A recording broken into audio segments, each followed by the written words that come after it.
morning, good afternoon, good evening. The debate of whether or not those who hold public office should be held to account rages on. I have to admit that progress is painfully slow. Understanding that those who hold public office are accountable to the people as an integral part of a healthy and functioning democracy has been a very slow process, to say the least. There are some people out there who still believe that their respective leaders are demigods who should never be held to account. I dispute that completely. Here is a comment I got from one of the guys in my WhatsApp group. And it's typical of the kind of response one gets. And he was asking, who is in power? Is Chamisa in power?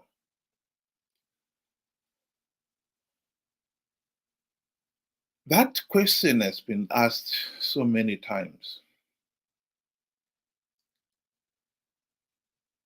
I have been very specific. I'm holding Chamisa to account for four basic things, for four basic reasons. Number one, Chamisa and company have been on the opposition platform for the last 24 years, including 5 in the GNU of 2008 to 2013. They have failed to implement even one token democratic reform.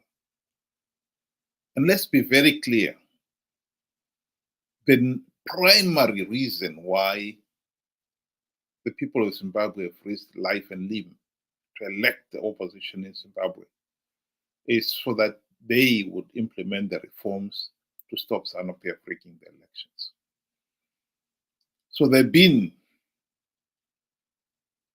on the political stage for the last 24 years, and they've not implemented even one token reform. Two,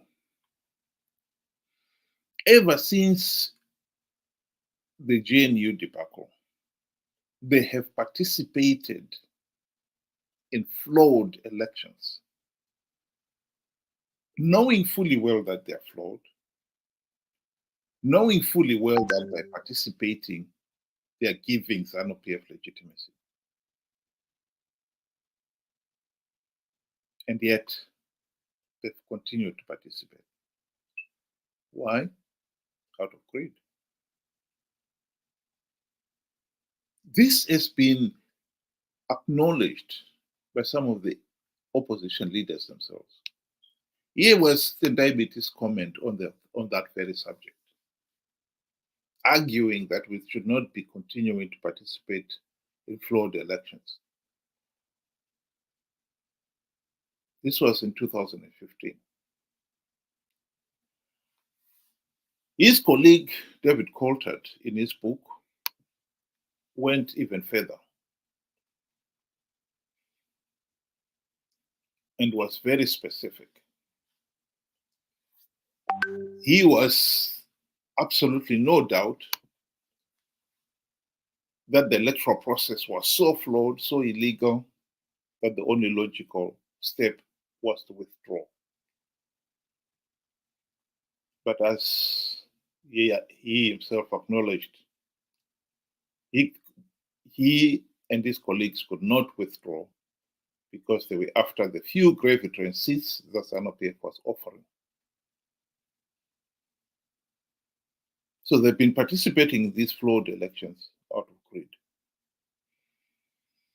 And the third thing that Chamisa and company must account for is that they conned the people of Zimbabwe into participating in these flawed elections by lying that they've devised ways of winning rigged elections. They acknowledge that they abandoned the implementation of democratic reforms to stop Zanu PF rigging the elections. They are participating in flawed elections because they've found ways of winning rigged elections.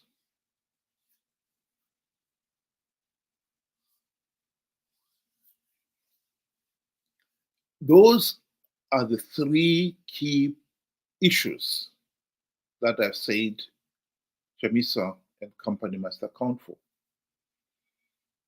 And to ask me, is Chamisa in power? He was in power during the GNU and could have implemented the reforms. He was in a position not to participate in last year's elections. Why did he? That's what I'm asking.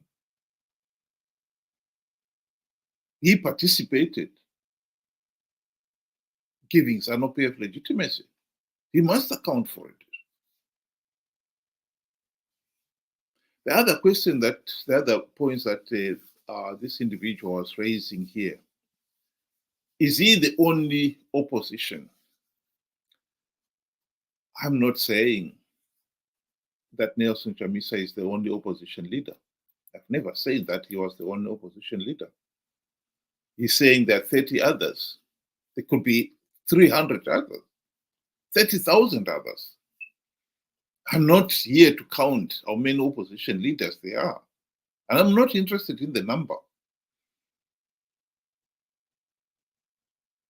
If you believe all those 30 other opposition leaders have got something to account for, hold them to account.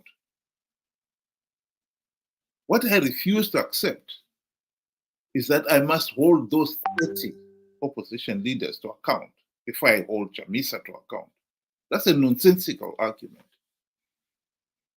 It's no different from somebody saying, oh, yes, I've stolen, but you can't arrest me and hold me to account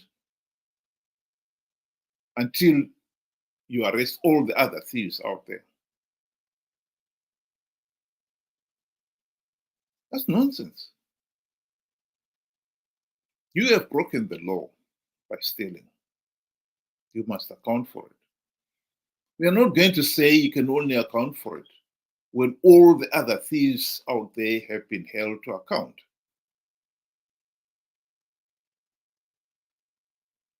If somebody else knows those thieves, hold them to account. Have them arrested and let them account for their crime. I'm not saying that by arresting you and holding you to account, I'm stopping you from holding others to account.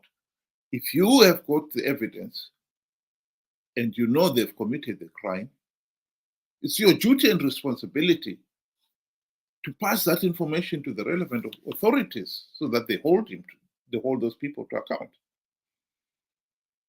In this particular case, we as citizens, all of us, have got a duty to hold those in public office to account. It's not only Wilbert Mukori who should hold those in public office to account. We all have that duty.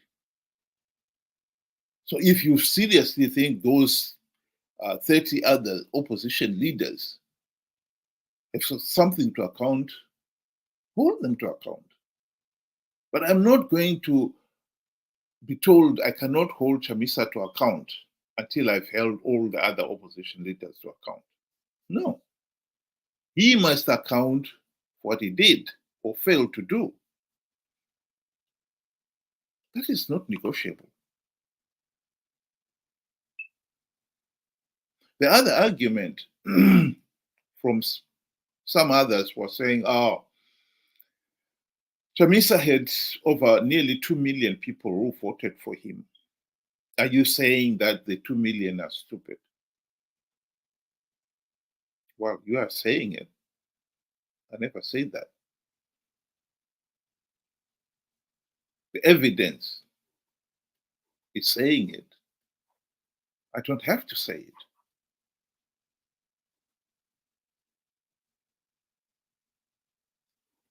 If, and it is clear now, with the benefit of hindsight for those who refused to accept it at the time, that Chamisa was lying when he said that he had plugged all the vote rigging loopholes. That's blatantly lying. It was clear at the time that he has not plugged all the vote rigging loopholes. He had not secured something even as basic as a verified voters roll. And we know from the work of such groups as Team Pachelu, who had uncovered so many flaws in the voters roll, that voters roll was in shambles. And the only reason why it was in shambles is because Zanu PF was going to use that chaotic state of the voters roll to rig elections. And yet, Chamisa and company still continued. They were hell-bent in participating in those flawed elections. And he even had the audacity of saying he has plugged all the vote rigging loopholes. That was nonsense. It was pointed out to the people that Chamisa was lying. They still refused to hear it, and they believed Chamisa. Now, if you believe something that is blatantly a lie, you cannot expect people to applaud you for being clever. That was stupid. So why should we pretend that it was clever? It was, of course, it was stupid. And the fact that 2 million believed the same stupid lie is a worrying. It's not, what is worrying is that so many people could be stupid.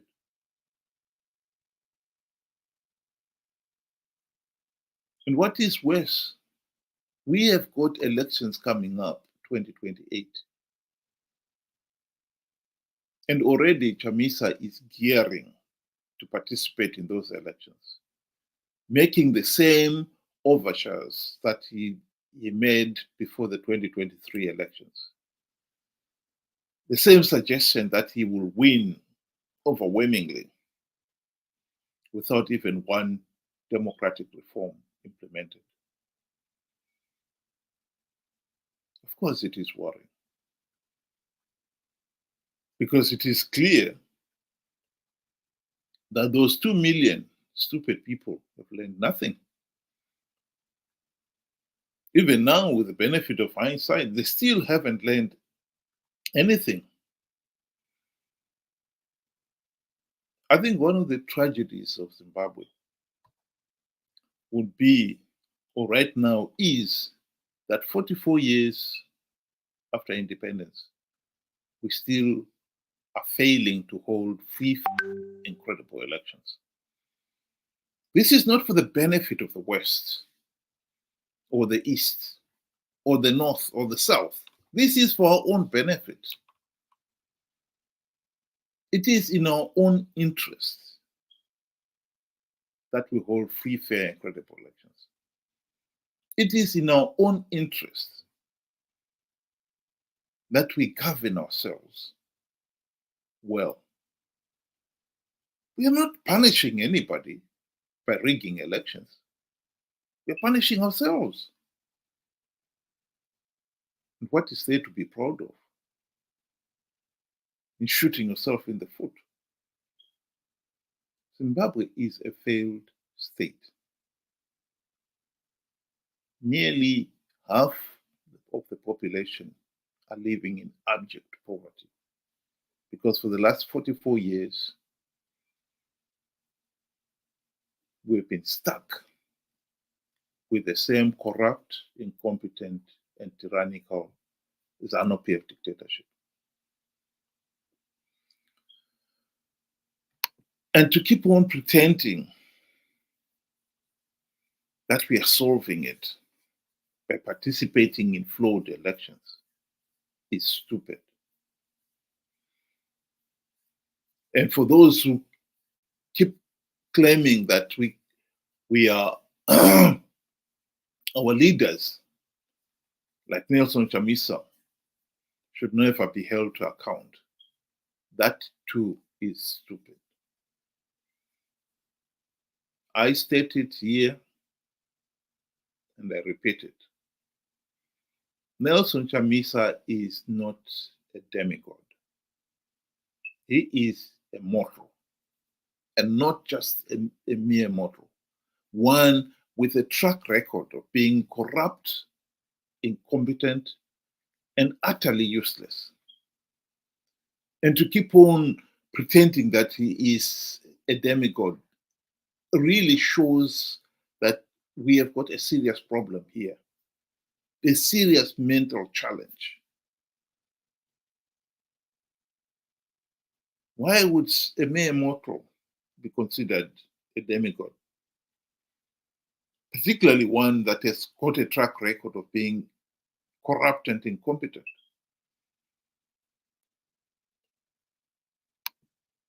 We need to move on as a people. This carry on cannot continue.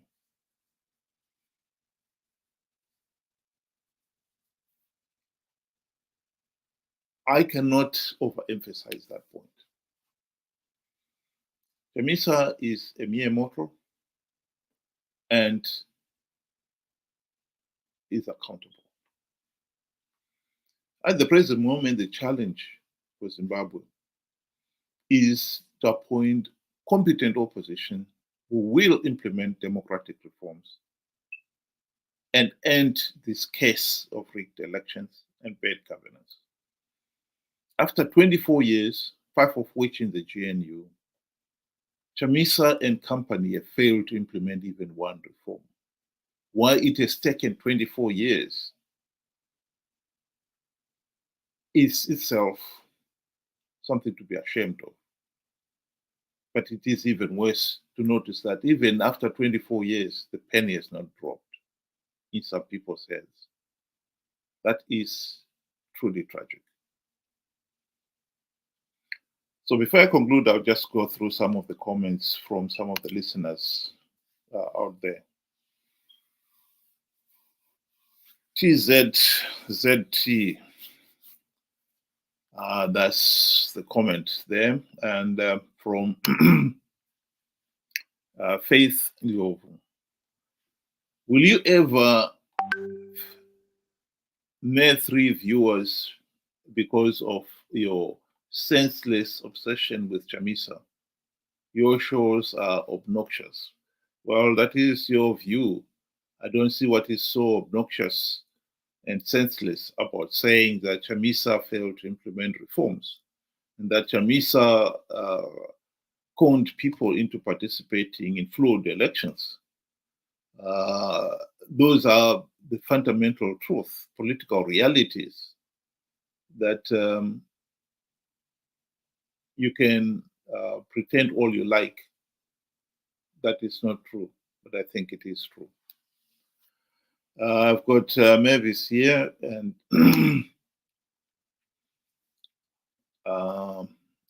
well, that's one comment. I'm not sure what she was trying to say there. And Liberty is saying, move on without him, leave him alone. Well, whether you and me like it or not, as long as he remains a key political player, as he was last year, for instance, he managed to con people, 2 million of them, to participate in the flawed elections. That left SADC and the AU with a very difficult decision.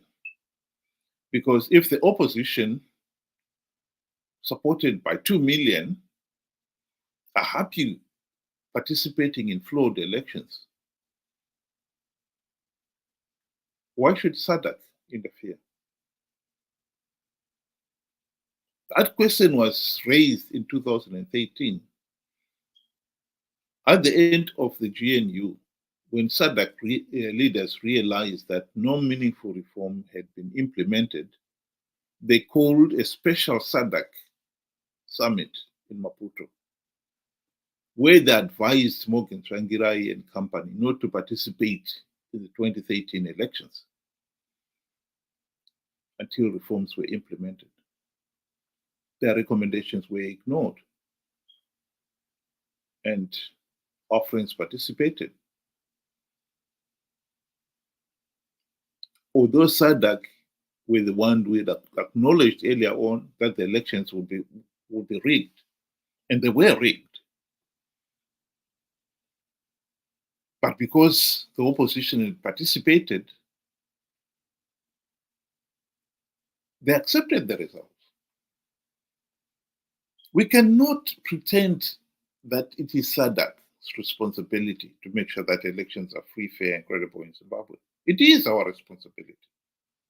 As much as SADC can help us achieve that, and the rest of the international community can help us achieve that, at the end of the day, if we are happy with rigged elections, and at the present moment, that is exactly what the opposition is doing. And by the people participating in those flawed elections, they are also saying we are happy with the rigged elections. In this case here, they even claim that they've got strategies of winning rigged elections. It is not for the international community to turn around and say, no, you can never win rigged elections, so we'll deny Zanu PF legitimacy. No, it's not. They'll rubber stamp it and move on. In fact, even the West itself is moving on. Last week, the Nordic countries had a meeting with the African countries, and they agreed that next year's Nordic Africa Minister of Foreign Affairs meeting will be in Harare, in Zimbabwe. The re-engagement is happening. The West has given Zimbabweans the opportunity to end the dictatorship, and we've done nothing about it. And some of them are saying, well, it looks like it will never be done. So we may just as well re-engage with the regime and get on with it.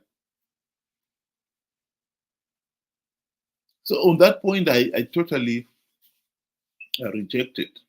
As long as he's holding public office, he should be held to account. There's no such thing as leave him alone.